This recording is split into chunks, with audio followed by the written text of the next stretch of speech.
Back pain আছে না নাই, নি পেইন আছে না নাই, আমাদের হাত পা কোমর হাঁটু প্রত্যেকটা জায়গায় যে ব্যথা ব্যথা অনুভব করি, সেটা আপনি কোথায় ওষুধ পাবেন?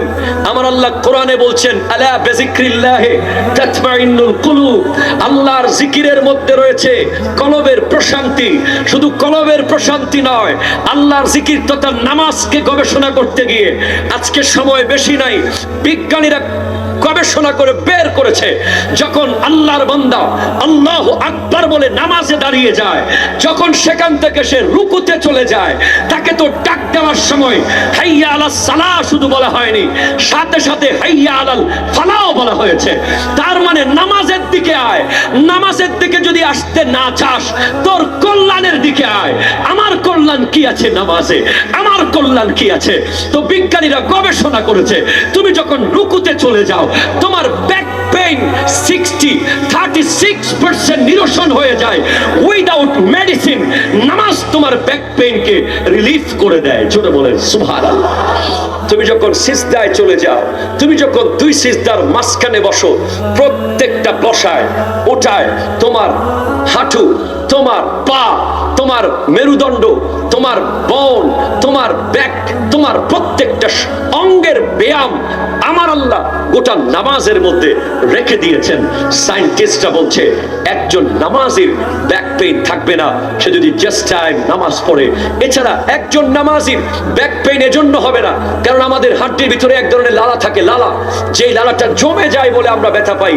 কিন্তু একজন মানুষ যখন জাস্ট টাইম নামাজ পড়তে থাকবে, তার ওই লালাগুলো পারফেক্টলি চলাফেরা করবে, তার সেখানে জমবে না। কথা বলেন ঠিক? তাহলে কোরআনের ভিতরে সবকিছু আছে না নাই? শুধু তাই না, আপনি অবাক হয়ে যাবেন। মিশরের একজন গণিত বিশারদ রশিদ খলিফা কোরআন নিয়ে গবেষণা করতে গিয়ে তিনি হয়রান হয়ে গেছেন। তিনি সেখানে বের করেছেন এমন কিছু তথ্য। তিনি দেখেছেন কোরআনুল কারীমের মধ্যে বিসমিল্লাহির রহমানির রহিম এই বাক্য নিয়ে তিনি গবেষণা করেছেন। বিসমিল্লাহির রহমানির রহিম অর্থ কি? আল্লাহর নামে শুরু। ঠিক কিনা কথা কোন? অনেকেই বলেছে শুরু করতেছি আল্লাহর নামে, কিন্তু আমার আলা হযরত ইমাম আহমদ রাজা খান ফাজিলে বেরলভী আলাইহি রাহমাতুর রিদওয়ান তিনি অনুবাদ করেছেন আল্লাহর নামে শুরু। ঠিক কিনা? আল্লাহকে নাম সে শুরু, আল্লাহর নামে শুরু। ওই বিসমিল্লাহির রহমানির রহিমের ভিতরে কি রহস্য আছে আমি সেটা বলতে পারলে ইনশাআল্লাহ আপনারা অবাক হয়ে যাবেন। সেখানে আছে 19টা হরফ। ঠিক কিনা কথা বল? বিসমিল্লাহর হরফ কয়টা? আরো জোরে বলেন কয়টা? 19টা হরফ আছে। তো 19টা হরফের মধ্যে কি রহস্য আছে তিনি গবেষণা করে বের করলেন। বিসমিল্লাহির রহমানির রহিমের শুরুতে যে ইসিম আছে, ইসমুন, কোরআনুল কারীমে 114 বার ইসমুন শব্দ এসেছে। আরো জোরে, 114 বার ইসমুন শব্দ এসেছে। এই ইসমুন 114 কে 19 দিয়ে বিভাজ্য, 6 গুণ 19 ইকুয়াল টু 114। এরপরে কোরআনুল কারীমের মধ্যে এসেছে, কোরআনুল কারীমে সূরা কয়টা? 100, আরো ধরে 114টা সূরা 19 দিয়ে বিভাজ্য, 6 গুণ 19 ইকুয়াল টু 114। জোরে বলেন সুবহানাল্লাহ। এরপরে ইসমুন শব্দ এসেছে 133 বার কোরআনুল কারীমে, তাও 19 দিয়ে বিভাজ্য, 7 গুণ 19 ইকুয়াল টু 133। এরপরে আল্লাহ শব্দটি কোরআনে এসেছে 2698 বার। জোরে বলেন না সুবহানাল্লাহ। 2698 বার, সেটাও 19 দিয়ে বিভাজ্য, 19 গুণ 142 ইকুয়াল টু 2698। এরপরে রহমান শব্দটি কোরআনে এসেছে 57 বার, এটাও 19 দিয়ে বিভাজ্য, 19 গুণ 3 ইকুয়াল টু 57। এরপরে রহিম শব্দটি তাও আবার এসেছে 114 বার, 19 গুণ 6 ইকুয়াল টু 114।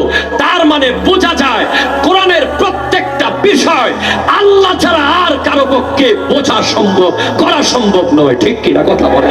এটা আল্লাহর কালাম, তাতে কোনো সন্দেহ নেই। পৃথিবীর গণিতবিদরা অবাক হয়ে গেছে, কিভাবে মিলে গেল 19-এর সাথে প্রত্যেকটা অক্ষর।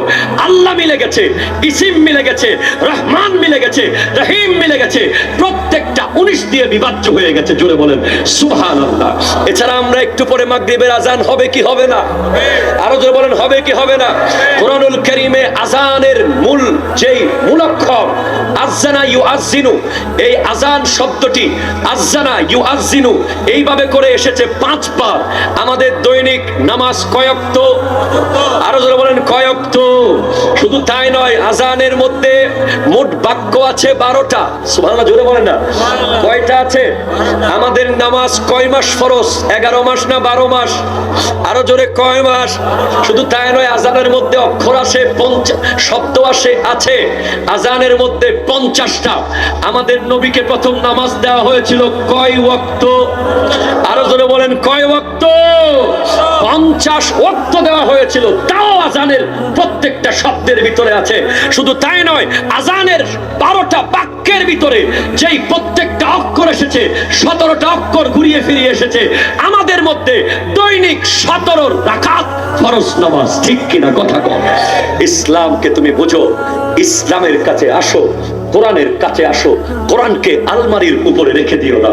কোরআনের মধ্যে ধুলা পড়ে গিয়েছে, সেটাকে মুছে দাও।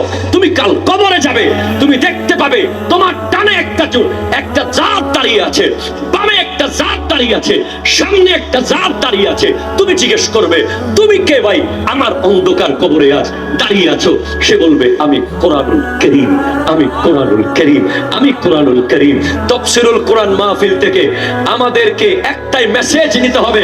তাফসীরুল কোরআন মাহফিল যারা আয়োজন করেছি, যারা এসেছি, যারা বসেছি, আজকে থেকে আমরা কোরআন পড়ব। হাত তুলে বলেন ঠিক কিনা?